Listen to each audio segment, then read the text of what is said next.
नमस्कार, स्वागत है आपका जे न्यूज की एक खास मुलाकात में। आज हम आपकी मुलाकात कराएंगे एक ऐसे व्यक्ति से जिन्होंने समाज के लिए कई बड़े बड़े काम किए हैं। जी हां, हम बात कर रहे हैं अखिल ब्राह्मण उत्थान महासभा के राष्ट्रीय अध्यक्ष विशाल शर्मा जी के बारे में। सब बहुत बहुत स्वागत है जे न्यूज में आपका। धन्यवाद। सर, सबसे पहला सवाल मेरा आपसे ये रहेगा कि आपकी जो संगठन है उसके बारे में कुछ हमारे दर्शकों को बताइए कि आपका संगठन किस तरह से काम करता है। हमारा संगठन समाज के लिए, समाज के हितों के लिए काम करता है। 2016 में इसकी स्थापना हुई थी और जो है निरंतर कई वर्षों से हम सामाजिक क्षेत्र में सिर्फ ब्राह्मणों के लिए नहीं, अन्य वर्गों के लिए भी हम लोग कार्य कर रहे हैं। अच्छा। और हम जो अभी लगभग हम पूरे उत्तराखंड में इसका हमने करीब 65 इकाइयाँ हैं हमारी विस्तार की हुई हैं और हर जितने भी बड़े शहर हैं, गांव हैं, यहाँ दूर दराज पहाड़ों में हर जगह हमारी इकाई गठित हो रखी है। अच्छा, हर जगह पर आपकी है, सिर्फ उत्तराखंड का ही है या फिर देश के लिए भी है? ये अभी जब हमने इसकी स्थापना करी थी सिर्फ उत्तराखंड के लिए करी थी। अभी हाल में ही हमने इसको राष्ट्रीय स्तर पे इसकी स्थापना करी है।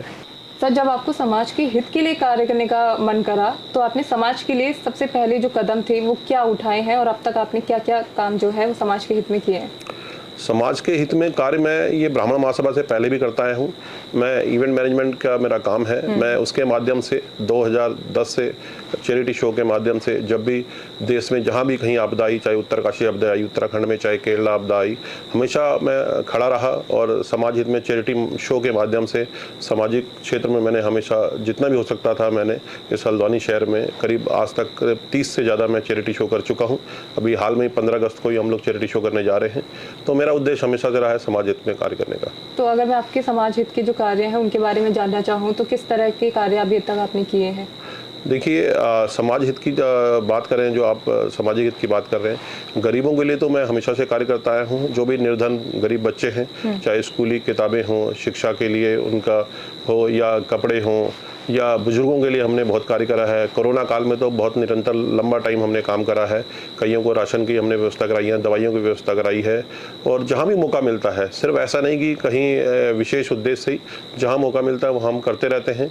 और अभी हमेशा आगे भी मेरा ये प्रयास है कि जहाँ आवश्यकता पड़े गरीबों के साथ खड़ा होना चाहिए। जो भी निर्धन असहाय लोग हैं उनके लिए कार्य करता रहता हूँ। तो इन सब के लिए फंड कहाँ से इकट्ठा होता है? क्या सरकार हेल्प करती है आपकी?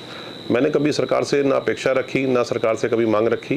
मैंने जो भी करा, जितने भी दोस्त यार थे उन सब से सपोर्ट लेकर के करा है। ऐसा नहीं कि मैंने कहूँगा कि मैंने अपने ही पास से करा है।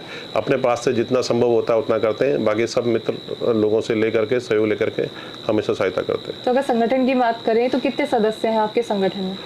हमारे संगठन में करीब पूरे उत्तराखंड की बात करें तो करीब टोटल सदस्य कहें तो करीब 75,000 से अधिक हमारे सदस्य हैं।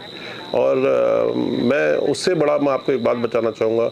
जो हमने इस संगठन बनाने का उद्देश्य था एकता, क्योंकि आपने देखा होगा हर धर्म हर जाति का संगठन है, चाहे वो दलित समुदाय हो, चाहे सिख समुदाय हो, जिस भी आपको ले लीजिए समुदाय को, सभी के संगठन है। तो मैंने 2016 में इसका प्रयास करा कि जब सभी का है तो हमारा भी होना चाहिए और उस उद्देश्य से मैंने ये एकता का मिशन के लिए काम करा और इस संगठन की स्थापना करी। तो इसकी ज़रूरत क्यों पड़ी? इसकी ज़रूरत इसलिए पड़ी कि ब्राह्मण हमेशा हर किसी की नज़र में सर्वश्रेष्ठ माना जाता है। और आपने भी देखा होगा हर जगह लोग कहते हैं ब्राह्मण तो उच्च कोटि का है, उसको क्या आवश्यकता उत्थान की।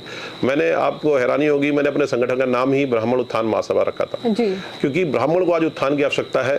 हर धर्म हर जाति हर किसी का उत्थान हो चुका है और ब्राह्मण हमेशा से दूसरों को उत्थान के लिए कार्य करता है। ब्राह्मण ने जब भी कभी, आपने आज भी देखा होगा मंदिरों में अगर आप जाते हैं, कहीं भी जाते हैं, धर्मस्थलों में आशीर्वाद देते तो ब्राह्मण ये नहीं देखता सामने वो किस कास्ट का है, छोटा है, बड़ा है, शूद्र है, कोई है, वो एक समान सबको आशीर्वाद देता है, पूरे विश्व का कल्याण की बात करता है। लेकिन आज ब्राह्मण के पास आप कोई भी अधिकार क्षेत्र में, चाहे वो सामाजिक क्षेत्र में देख लीजिए, और हर किसी, चाहे सरकार हो चाहे वो दूसरी जाति हो, उन सब की केंद्र बिंदु आलोचना का हमेशा ब्राह्मण की खिंचाई होती है, क्योंकि ब्राह्मण सह लेता है बड़ी आसानी से हर अपनी बात। वो तो गुजरा हो गया ना सर, आज के जमाने में तो ऐसा बहुत कम देखने को मिलता है, देखने को ही नहीं मिलता है। नहीं नहीं नहीं, ये आप गलत कह रहे हैं। सबसे ज्यादा अगर जरूरत है वो आज की डेट में ब्राह्मण को उत्थान की आवश्यकता पड़ रही है। आप मुझे बता दीजिए, आरक्षण की बात करें, आज हमारा बच्चा, ब्राह्मण का बच्चा चाहे स्वर्ण का बच्चा, 99% नंबर लाने के बाद भी मेरिट में नहीं आ पाता है। इसका कारण क्या है? आप देखिए, सबसे बड़ा जो कोड है, सामाजिक कोड जिसे बात बोलेंगे, जिसकी वजह से आज ही हमें ये संगठन बनाना पड़ा, आप आरक्षण देख लीजिए। आप आज मुझे बताइए ना, ब्राह्मण के पास ना आरक्षण है, ना सरकारी ना अर्ध सरकारी किसी भी क्षेत्र में विशेष अधिकार बता दीजिए कहीं उसको मिलता हो। हम कह रहे जी आप हमें आरक्षण मत दीजिए, हम कोई आपसे आरक्षण, सरकार से आरक्षण की मांग नहीं कर रहे हैं। हम चाह रहे हैं जो जरूरतमंद है, चाहे वो किसी भी समुदाय का हो, किसी भी जाति का हो, उसको आर्थिक आधार पर आरक्षण दीजिए। अगर आप वो नहीं कर सकते, आरक्षण खत्म नहीं कर सकते, तो आप बंद करिए फिर। क्योंकि आज भाई जिसको जब ये 10 साल के लिए बना था, जब संविधान बना था, हमारा देश आजाद हुआ था, उस समय की स्थिति अलग थी। ये 10 साल को गुजरे, आज 75 साल हो चुके हैं, आज भी आरक्षण चल रहा है। जो लखपति करोड़पति हैं वो इस बात का फायदा उठा रहे हैं, और जो नीचे वर्ग का लोग है, चाहे वो किसी भी समुदाय में ले लीजिए, उसको इसका फायदा नहीं मिलता है। तो मैं चाहता हूं जो जरूरतमंद है उसको मिलना चाहिए, अन्यथा नहीं तो आरक्षण खत्म होना चाहिए। तो सर, जैसे आपने ब्राह्मण महासभा की बात करी, आपका जो संगठन है, तो आपको नहीं लगता कि आप कास्टिज्म को बढ़ावा दे रहे हैं? देखिए, अगर अपने समाज का उत्थान करना जातिवाद है, कास्टिज्म है, तो बिल्कुल मुझे करना चाहिए। मैं बड़ा फख्र से कहता हूं कि मैं अगर अपने समाज के उत्थान के लिए सबको इकट्ठा कर रहा हूं, जरूरत पड़ने पर एकता दिखा रहा हूं, तो मुझे फख्र है। मैं जातिवाद नहीं कर रहा हूं। जिसको लगता है उसको लगे, क्योंकि ये मेरे अपने समाज के उत्थान की बात है, तो मुझे गर्व है अपने ऊपर, और मैं हमेशा से इसको आगे करूंगा। तो अगर सर सब लोग ऐसे ही आपकी तरह, अगर ब्राह्मण वाले, क्षत्रिय, शूद्र ऐसे अपने अपने सभा को आगे बढ़ाएंगे, तो फिर यूनिटी कहाँ रह जाएगी? आप मुझे बताइए ना, ये आप मेरे से क्वेश्चन कर रहे हैं। आज तक आपने कभी वैश्य महासभा, कभी किसी दलित से, कभी भीम आर्मी से, कभी किसी भी मुस्लिम समुदाय से आपकी हिम्मत नहीं करी होगी। ब्राह्मण सुन लेता है, सह लेता है, इसलिए हर आदमी उसको कहता है कि जब मेरे साथ भी ये क्वेश्चन, आप पहला क्वेश्चन नहीं कर रही हैं, आप पहले इंसान नहीं है। ये हमेशा से लोगों को लगा है कि यार ये ब्राह्मण इकट्ठे हो रहे हैं। अरे भाई, ये क्यों ना इकट्ठे हो? आज जब हमारे आने वाली पीढ़ी, मेरी जो लड़ाई है वो मेरी नहीं है, मेरे अपने लिए नहीं है, ये आने वाले समाज, हमारे युवा पीढ़ी के लिए है, ये बच्चों के लिए। शिक्षा क्षेत्र में आप देखिए ना, आज कितने सुसाइड हो रहे हैं, उसमें से सबसे ज्यादा ब्राह्मणी क्यों है या स्वर्ण क्यों है? इसलिए है क्योंकि जब उनको रोजगार नहीं मिलेगा इतना पढ़ लिखने के बाद, अब वो हर, जैसे दूसरे आपने देखा होगा समुदाय के लोग, इसलिए उनको कोई मतलब नहीं है। वो सरकार से हर स्कीम, जितनी भी गवर्नमेंट की स्कीम है, 90% कौन ले रहा है? ये आप भी जानते हैं, हम भी जानते हैं, विशेष जाति के लोग ले रहे हैं। जब मैं कह रही उनको दीजिए, हर जगह आप रोजगार भी उनको देंगे, उनको फैसिलिटी भी देंगे, राशन भी देंगे। मैं आपको रोकना चाहूँ तो मैं आपको बता दूं कि आपने कहा कि अगर आप और लोगों से भी पूछेंगे, तो हमने सवाल किए हैं और सबका ही यही सेम जवाब आया है जो आपने अभी दिया है। आप मुझे बताइए ना, किसका संगठन नहीं है? हमारा तो अभी बना 2000 सालों में, 2016 से कितना टाइम हुआ है, लेकिन आप देखिए समाज में कितने सालों से चल रहे हैं। और सबसे बड़ा दुर्भाग्य की बात है, ये जितने भी संगठन है देश में, आप, मैं ब्राह्मण नेता की बात है, इसलिए संगठन के माध्यम से हम सरकार पे अपनी बात रखते हैं। जो हमारे ब्राह्मण नेता हैं, दुर्भाग्य सबसे बड़ा है कि वो हमारी बात सुनते नहीं है, और वो जब नेता नहीं होते हैं उस समय हमारे पास सिर्फ वोट बैंक के लिए हमें इस्तेमाल किया जाता है। हर वर्ग, हर पार्टी हमें वोट बैंक के लिए इस्तेमाल करती है, और जब हम अपनी दुख तकलीफ लेके जाते हैं उनके पास, तो वो ऐसे खड़े हो जाते हैं जैसे कि हमारा आतंकवादी से उनका आमना सामना हो रहा है। तो ये कारण है कि हमें संगठन बनाना पड़ा। हम अपनी एकता की बात करके हम अपने उत्थान की बात करें। एक तरफ आप बात कर रहे हैं कि लोगों के हित में आप लोग काम करते हैं, एक तरफ आप बात कर रहे हैं कि आप ब्राह्मण महासभा को, ब्राह्मण जो लोग हैं उनको आगे बढ़ा रहे हैं। दोनों मैच में आगे किसी को नहीं बढ़ा रहा हूँ, मेरा आगे बढ़ाना काम नहीं है। मैं टोटल, मेरी लड़ाई खाली ब्राह्मण के लिए नहीं है। अगर कोई दुख तकलीफ में मुस्लिम भी होगा मैं उसके लिए भी खड़ा हूँ, कोई अगर दलित होगा उसके लिए भी खड़ा हूँ। मैं हमेशा, जब भी हमने समाज सेवा काम करी है, जब भी काम करा है, हमने ये नहीं देखा सामने दलित है या कौन है। हमने हर किसी के लिए जो ब्राह्मण का फर्ज है उस फर्ज को निभाया है, उसके लिए हमने दो हाथ नहीं करे हैं। लेकिन जहां मेरे धर्म की बात आएगी, मेरे अपने समाज की बात आएगी, वहां मैं प्रथम खड़ा हूं, क्योंकि मेरा समाज आज पीछे हो रहा है, मेरी युवा पीढ़ी पीछे हो रही है। चलिए सर, मान लिया कि संगठन बनाना गलत नहीं है, लेकिन सर्व समाज के लिए क्या काम आप लोगों की ओर से किया जाता है? मैं हमेशा सर्व समाज के लिए ही काम करता हूं। अभी भी हमारा ब्राह्मण महाकुंभ जो हरिद्वार में हो रहा है, पहली बार उत्तराखंड में इतना बड़ा विशाल महाकुंभ होने जा रहा है। उसमें लाखों की संख्या में पूरे भारतवर्ष से जो है उसमें आ रहे हैं ब्राह्मण। उसमें सिर्फ ब्राह्मण ही नहीं आ रहे हैं, उसमें स्वर्ण के लिए भी हमारा आह्वान है, क्योंकि हम चाहते हैं आरक्षण हटाओ देश बचाओ। ये सबसे बड़ी दो ही बाधाएं इस देश में विकास की, या तो आरक्षण या जनसंख्या। तो हम आरक्षण संरक्षण के लिए हम सरकार से वहाँ निवेदन कर रहे हैं। हम अपनी शक्ति बल ताकत दिखा रहे हैं वहाँ पर। टोटल भारतवर्ष से आप देखिएगा बहुत राज्यों से, राजस्थान, बिहार, छत्तीसगढ़ से लोग लेकर के यहाँ पर अभी हरिद्वार पहुंचेंगे और वहाँ पर हम स्वर्णों के लिए भी अपनी मांग रख रहे हैं। जो हमारा 11 सूत्रीय मांग पत्र है, ये आपके सामने हमने एक आज जो है ये निमंत्रण पत्र और ये हमारी अपील है, ये हम स्वर्णों के लिए भी इसमें 11 सूत्रीय मांगों को भी उसमें मेंशन करा है। तो हम सभी को साथ लेके चलते हैं। चलिए, यहाँ पे जैसे कि सर ने आप लोगों को बताया है कि 24 सितंबर को अखिल ब्राह्मण उत्थान महासभा की ओर से ब्राह्मण महाकुंभ का आयोजन किया जाने वाला है। और सर जिस तरह से आप बात कर रहे हैं अपनी अपील की, मैं आपकी एक बात काट रहा हूँ, ये अखिल ब्राह्मण उत्थान महासभा की तरफ से नहीं किया जा रहा है। ये टोटल स्वर्ण जितने भी उत्तराखंड नहीं पूरे देश में जितने भी ब्राह्मण संगठन है, हमारा उत्तराखंड ब्राह्मण फेडरेशन है, ये समस्त जितने भी ब्राह्मण संगठन है उनका और पूरे भारतवर्ष के जितने भी ब्राह्मण संगठन है उन सब के सहयोग से ये आयोजन होने जा रहा है। ये किसी पर्टिकुलर एक संगठन का नेतृत्व आप कर रहे हैं। जिसका मुख्य संयोजक उत्थान महासभा ना वो उस पद के हिसाब से नहीं कर रहा हूँ। सबके सहमति से मैं मुख्य संयोजक बना हूँ। इसमें अखिल ब्राह्मण महासभा पर्टिकुलर एक महासंगठन के रूप में जैसे और संगठन है वैसे ही हमारा संगठन उसमें है, क्योंकि सब मिलके सबके सहयोग से सबने बैठक हुई हमारी 9 अप्रैल को, उसमें सहमति बनी, उनका मुख्य संयोजक मैं बना, तब हमने ये आह्वान करा। तो मैं इसका सफलता अगर होती है, इसको सफल आयोजन होता है, इसका श्रेय मैं समस्त संगठनों को दूंगा, हर एक ब्राह्मण को दूंगा जो उस महाकुंभ में आएंगे। ये सर सबसे पहले ये बताइए कि जो आपने महाकुंभ के बारे में बात करी है, इसमें कितने लोगों के आने की जो संभावनाएं वो जताई जा रही है? देखिए, आशंका जो जताई जा रही है वो तो बहुत विशाल संख्या में लोग आएंगे और मैं आपके चैनल के माध्यम से बताऊंगा, कोई आए ना आए, मैं अकेला भी जाऊंगा तब भी महाकुंभ का आयोजन होगा, क्योंकि इसमें ये हर ब्राह्मण के स्वाभिमान की लड़ाई है। ये मेरी लड़ाई नहीं है, मैंने तो आह्वान करा है और जिस हिसाब से इसका समर्थन मिल रहा है आपको हैरानी होगी। भारत के करीब अगर कहूँ तो 15 स्टेट से लोग खुद ब खुद चल करके ट्रेनें भर भर के आ रहे हैं। तो इसकी संख्या में कुछ आंकड़ा नहीं कर सकता, बहुत विशाल संख्या होगी जो उत्तराखंड के इतिहास में आज तक किसी ने इतनी बड़ी संख्या में इतना बड़ा ब्राह्मण महाकुंभ नहीं करा। पहली बार हो रहा है, ये पहली बार हो रहा है। अच्छा। और मैं धन्यवाद देता हूँ भगवान परशुराम का, जय गंगा मैया का, जिसने अपने प्रांगण में हमें ये मौका दिया और ये इसके लिए हम सौभाग्यशाली हैं। और मैं पूरी ताकत लगाऊंगा इसमें और हर ब्राह्मण से मैं निवेदन भी करता हूँ, समस्त किसी भी कोने में हूँ, और स्वर्ण से निवेदन करूंगा कि ये स्वाभिमान की लड़ाई है, आने वाले बच्चों के लिए लड़ाई है। ये एक जो क्योंकि जो एक है जो संगठित है वही सुरक्षित आज की डेट में। आप देख लीजिए जितने भी छोटे छोटे केस होते हैं, आप ब्राह्मण के ऊपर कोई महिला या किसी लड़की के लिए कोई अगर केस होता है, कोई होता है तो वहाँ दिक्कत होती है। एक सवाल होगा, राजनीति में जाने का मन है? क्योंकि संगठन जो है वो बाद में राजनीति में मिल जाते हैं। देखिए, ये क्वेश्चन बहुत लोगों ने करा है, हमेशा से करा है। मैं आपको बताऊं, मेरा कोई हल्द्वानी में बहुत सालों से हूं, हर राजनीतिक पार्टी छोटी बड़ी ऐसा कोई बड़ा नेता नहीं जो मेरे को पर्टिकुलर नाम से नहीं जानता हो। आज तक मैंने किसी भी राजनीतिक संगठन की सदस्यता तक नहीं ली है। बाकी ऊपर वाला वक्त आने पे खुद बता देगा। मेरा पहला एक उद्देश्य है, मैं समाज हित के लिए काम करता हूँ। जरूरी नहीं कि राजनीतिक में जाके ही समाज सेवा हो, और मैं वो करके दिखाऊंगा। बाकी अगर मौका मिला तो मौका ये तो ऊपर वाला जाने, मैंने बोला जाऊंगा या नहीं जाऊंगा। अगर हो सकता है कि भाई समाज के उत्थान के लिए अगर वहां पर आवश्यकता पड़ी, क्योंकि आज की डेट में ये आपने बहुत अच्छी बात बोली है, जितने भी नेता है चाहे वो किसी भी राजनीतिक में, किसी एक पर ब्लेम नहीं कर रहा हूँ, टोटल ऊपर से नीचे तक। क्योंकि जब हम चुनाव टाइम में हर किसी के पास अपना ज्ञापन लेके गए थे तो किसी ने हमारी बात नहीं मानी, और यही कारण है मैं अपने ब्राह्मण जितने भी भाई हैं उनसे निवेदन करता हूँ कि आप नेता राजनीतिक लोगों में ना ढूंढे।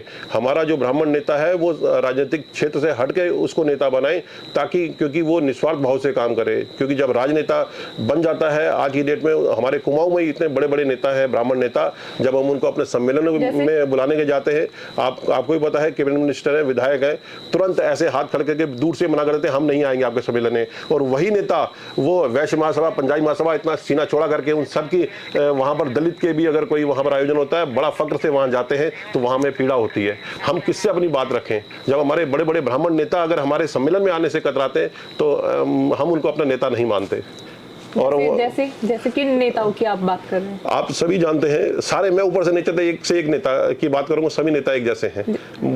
केंद्र मंत्री तक ऐसे हैं कि उन्होंने साफ मना कर दिया कि हम ब्राह्मण के सम्मेलन में नहीं आ सकते, हम सबके लिए एक है। जब सबके लिए आप एक समान की बात करते हैं तो क्यों नहीं आते आप हमारे सम्मेलन में? जब आप सम्मेलन में आने से अगर डर रहे हैं तो आप कहां हमारी लोकसभा विधानसभा में हमारी बात उठाएंगे? यही कारण है कि ब्राह्मण सब पीड़ित है, जो अपना दर्द लिए बैठा है। आज अगर मुझे ये अपना सब काम दाम छोड़ करके ये ब्राह्मण एकता की बात कर रहा हूं तो इसी के लिए कर रहा हूं क्योंकि मैं एक एक नेता के पास अपनी बात रखने गया, ब्राह्मणों के दुख तकलीफ गया और उन्होंने एक बात नहीं मानी। वक्त आने पर उसका उनको इसका जवाब देंगे। किसी पार्टी में जाने का मौका मिले तो इसके अलावा बहुत है, वोट बैंक की जो ताकत होती है हमें हमेशा वोट बैंक के लिए इस्तेमाल कराया गया। इसी वोट बैंक की ताकत से ही आने वाले टाइम में एहसास कराएंगे कि ब्राह्मण सिर्फ वोट बैंक नहीं है। अभी आप देखिएगा 24 सितंबर को सबसे बड़ा जो आयोजन हो रहा है, ये हम किसी से हमारी लड़ाई नहीं है, किसी के उससे भी हम अपनी ताकत का एहसास कराना चाहते हैं। पूरे भारतवर्ष का ब्राह्मण परेशान है, ये उत्तराखंड की बात नहीं है अब अकेली। ये जो पूरे हमने तो खाली सिर्फ उत्तराखंड लेवल का सोचा था, लेकिन आज की डेट में जब हम पीड़ा देखते हैं,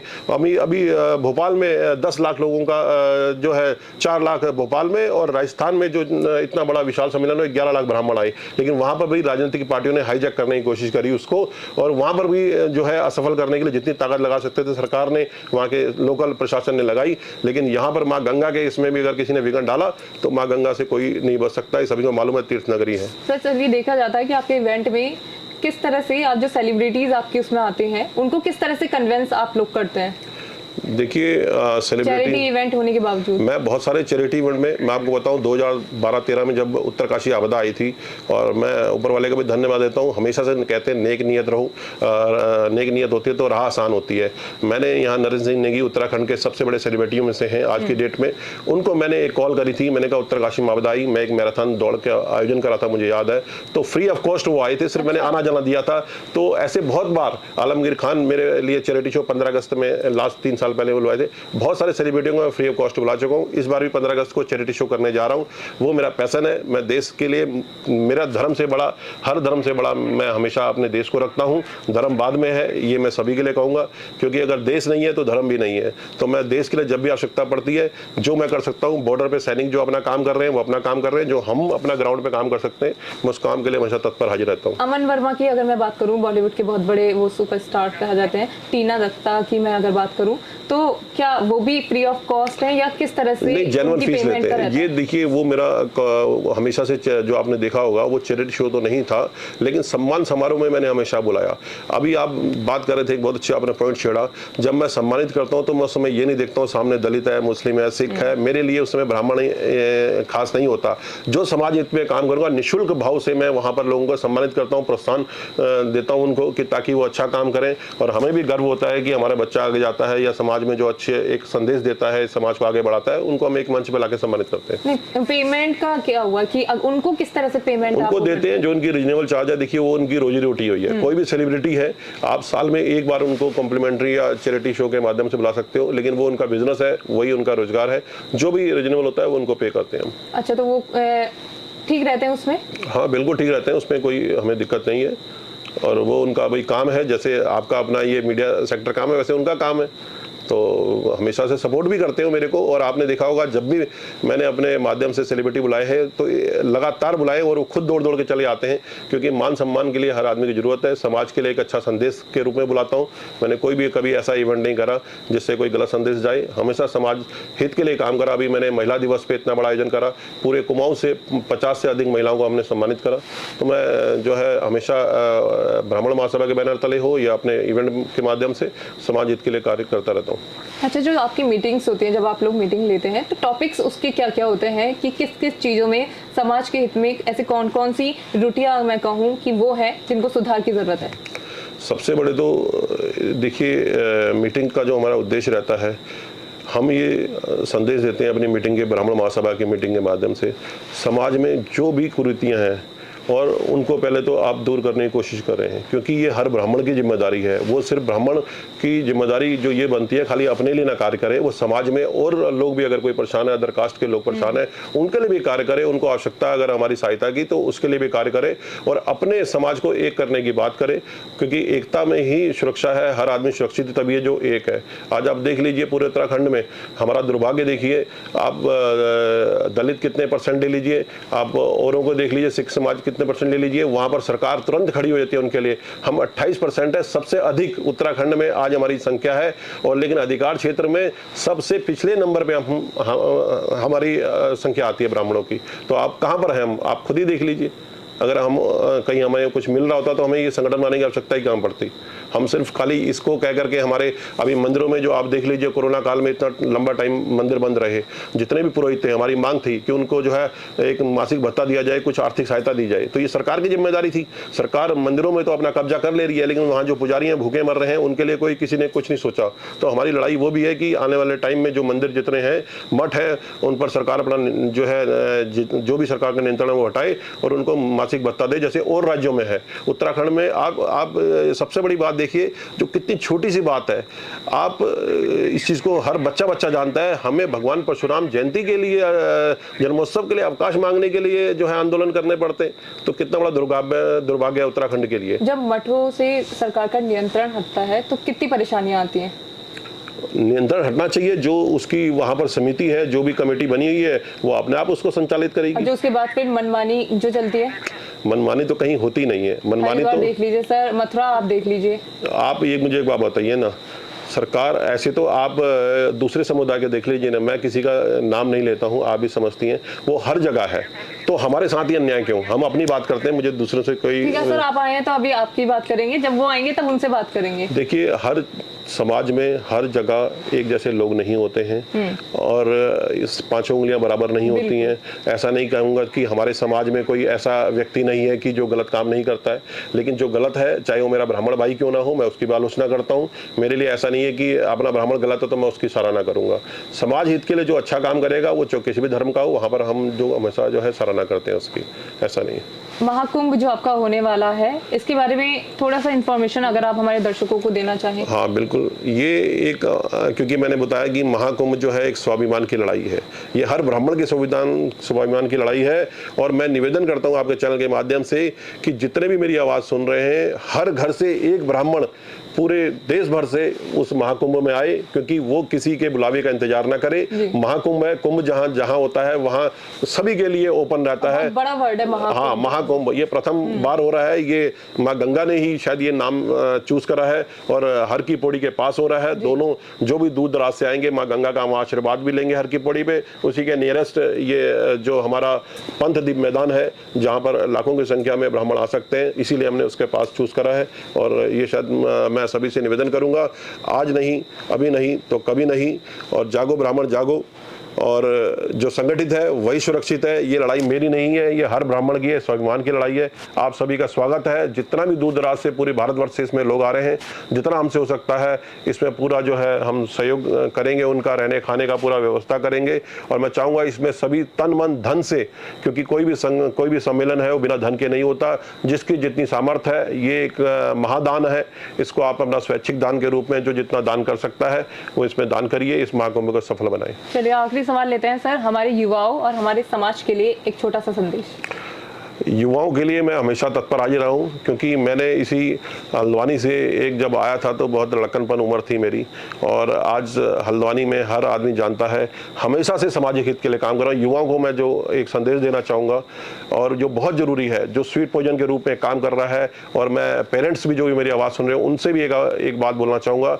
ये जो फ़ोन है, सोशल मीडिया है, ये एक स्वीट पॉइजन है, इससे बड़ा जहर कोई नहीं है और इसका इलाज कुछ नहीं है। आप देख रहे होंगे बच्चों को जो ब्रेन हैमरेज हो रहे हैं या जो गलत दिशा में जा रहे हैं, और बड़ी बड़ी फैमिलियां टूट रही हैं। मैं बच्चों के साथ साथ पेरेंट्स को भी बोलूंगा, हर घर में अगर 5 लोग हैं, आप खाना खाते हुए पांचों अलग अलग फोन पे बात करते हैं, तो ये बहुत बड़ा दुर्भाग्य है। आने वाले टाइम में इसका कोई इलाज नहीं। जैसे अंग्रेजों ने एक चाय दी थी हमें, वो नशा था वो, और आज आपको पता है कि ये सभी डॉक्टर बताते हैं, तो यही फोन एक नशा है। इसको आप ये मत सोचिए कि 100 रुपए में 1 GB डाटा में पूरा दिन भर आप इस्तेमाल कर सकते हैं।